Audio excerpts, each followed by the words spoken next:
Hey guys, back again for day 19 of the 100 Horror Movie Challenge. I'm going to break 100 tomorrow. Tomorrow's Vampire Day. So let me go through what I watched today. I started out with Tremors, the Attack Pack. I watched Tremors 1 and 2. I really like these, at least the first two films. I mean, Kevin Bacon and Fred Ward are really good. They carry the movie. Their partnership in the first film makes the movie, in my opinion. The graboids are hidden enough to make it interesting. The little underground worms. I think it was done well, and I think it's just a great movie. 7 out of 10 for that one. The sequel with Fred Ward was equally entertaining. I think it misses the chemistry with Kevin Bacon, but I thought it still was a good film. The second film, uh, Fred Ward has to go to Mexico because the graboids are terrorizing a small town or village there, and he does have another partner that tags along with him, a taxi driver, but he's not Kevin Bacon. I mean, it just doesn't. It's not the same. This one has the graboids have these offshoots called shriekers. They're like little. They look like, I don't know. They look like chickens with no eyes and no feathers, running above ground, attacking the Fred. But I liked it okay. I mean, I think it's a 6 out of 10. It was a decent. It was a direct-to-video sequel, but I liked it okay. I'll probably watch 3 and 4 Tremors sometime later in the month, but I got tremored out after the first two. But yeah, they're good, decent. And this, you can get this for like $5. This 4 pack. Then I went with some classic stuff. I went with Jaws, which I've seen a zillion times.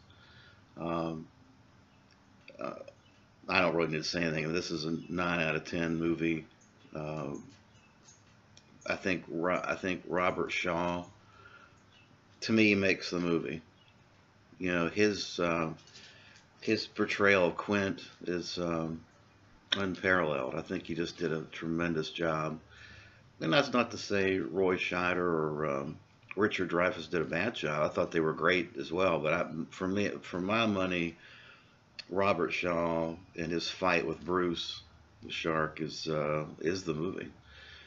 Now I watched this so many times. Now there's an interesting question.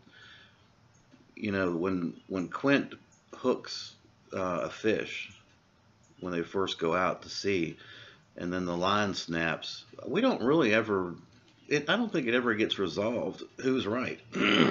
Was Hooper right that, hey, it's a swordfish or a game fish, or was Quint right that he'd hooked the shark and it cut through the line? I mean, who are we going to believe? I don't think we ever. I watch the commentaries and the documentaries. I don't think anyone ever. I guess it doesn't really matter at the end of the day, but it'd be kind of nice to know who was right in that little debate.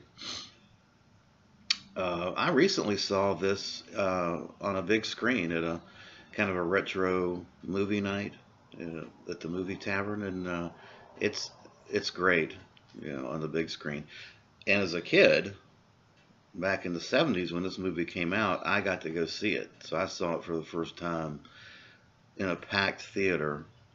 Uh, I was 9 or 10 years old, I think, when this came out. And when that head came out of the ship's hull, man, the whole audience just flew up in the air, including me. I was scared shitless, but yeah, great movie. I mean, what more can you say? Then I watched my buddy Paul Naschy. This is a 1980. This is the ninth uh, werewolf movie, Vladimir Valdemar Daninsky, and I've never seen it before. Uh, it's basically Count Elizabeth Bathory story. You've got her, uh, and she is part vampire, part drink. She likes, obviously, uh, she needs young virgin blood, to keep herself young. But she's also got, there's vampire aspects to it besides bathing in blood. Um, at any rate, at the start of this thing, uh, Valdemar, the werewolf, and Bathory, I guess, is under her spell, and they both are condemned to death. And then when they're resurrected, Nashi, Valdemar, decides he wants to fight against Bathory and stop her from killing all these women. But man, if you've never seen a Paul Naschy film, you really, the Night of the Werewolf's the one to watch. If you're a newbie to Paul Naschy, I would have said first, if you were a newbie, maybe do Frankenstein's Bloody Terror or Werewolf versus the Yeti. But I gotta say, I think this is the most easily approachable, accessible Paul Naschy werewolf movie. It's great. I loved it. 8 out of 10. This DVD is out of print. I mean, it's going for big bucks, and the Blu-ray as well. And there's some special features in this. There's some liner notes.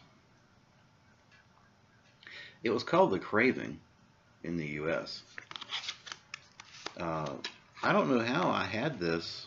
I watched so many of these Naschy films, and they kind of have, the titles are interchangeable. Like this one, he'd already done in 1970 a Werewolf versus Vampire Woman, and I thought this was just another copy of that sitting in my stacks, but no, it's not. It's kind of a rehash, a retelling of that very popular werewolf film, but it's totally different, totally different, and it's well done. The vampire women look great in this. In fact, the werewolf teeth, the vampire teeth, they look great. Yeah, definitely. This is highly recommended.